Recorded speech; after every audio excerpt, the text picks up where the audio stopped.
Obviously, Terrence Crawford is going to be fighting Canelo Alvarez. What do you think about that fight? I'm going with my dog Crawford, man. Talk to me. Um, yeah, ever since July 29th, I never forget that day. I'm still scarred. But ever since what he did to my dog Spence, man, I ain't been the same, man. So since that happened, I can never go against him again. I got Crawford over Usyk in his prime. I got Crawford over Muhammad Ali in his prime. I got Crawford over everybody in their prime. Just because of what he did July 29th. I ain't going against him again. Damn, like that? He could just so Crawford could just jump weight classes and you just go, Hey, tell Deontay Wilder signed a contract. I heard he was ducking Crawford, man. That's just what I heard from the grapevine. That's just what I heard. put it like this. You just talked about the inactivity not a little bit earlier. What about Canelo's gonna be fighting William no, Skull. I forget his Mhm. William Skull this weekend. And Crawford, they have that scheduled in September. The inactivity for Crawford, do you feel like that will play a factor? I feel like it does, but it doesn't to us on both sides to a certain point. The reason why I feel like it does play a part is, if I ain't mistaken, I think he like 37 years old. I don't care what you say. 37 is 37. Did he take care of himself? Yes. He took care of himself. He did this and he did that. But time will forever win all battles. So that does play a big part on it as well. Plus the everything going against Crawford. Let's all be real. You got age, you got weight, you got you got everything going against Crawford. But at the same time, that's when everything make you better.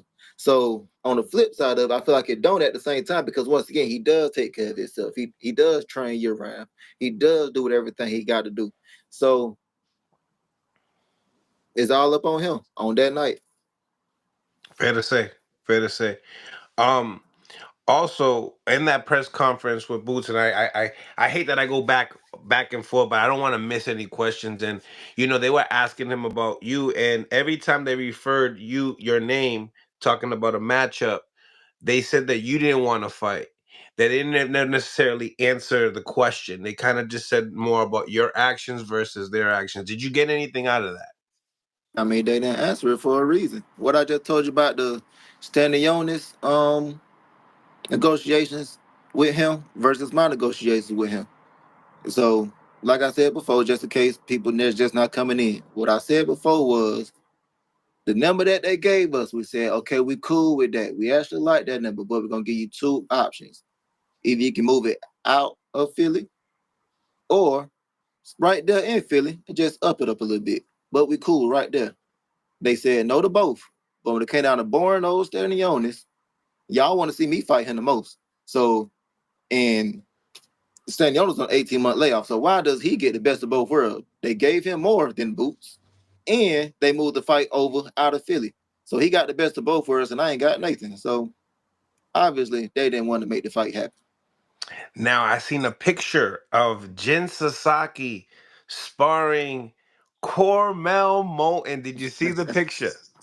I did. What was your first reactions like? Do you feel like you guys have a style that's compatible? Do you feel like he was just trying to get some work in Vegas? Like, talk to me. What was your thoughts? I, I just feel like just trying to get some work in Vegas.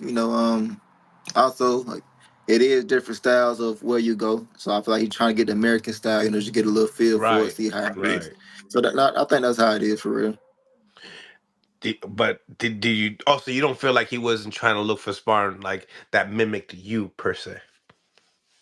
Because he I is mean, it could explosive, you do. are explosive. I mean, I can see the similarity. Both light skin, both like to get He said into it. light skin. What's that shit got to do with anything? I mean, he probably thought we look alike, so he said he just want to see what it is when he get in the ring with somebody that look like me. Okay, okay. Getting back to that question, somebody asked, I forget who it was, um, that the strongest punches you ever been in there with. You know, you said you've been in there with like Charles Conway, Crawford, you name it. You could tell if you could tell everybody the list because I know that I'm gonna miss some names. You Mhm. said Tank Davis. Mhm. A lot of people were like, "Wow, tell me why did you say that and what made you feel that way?" Actually, I give you two of them, and to me, they both hit the exact same.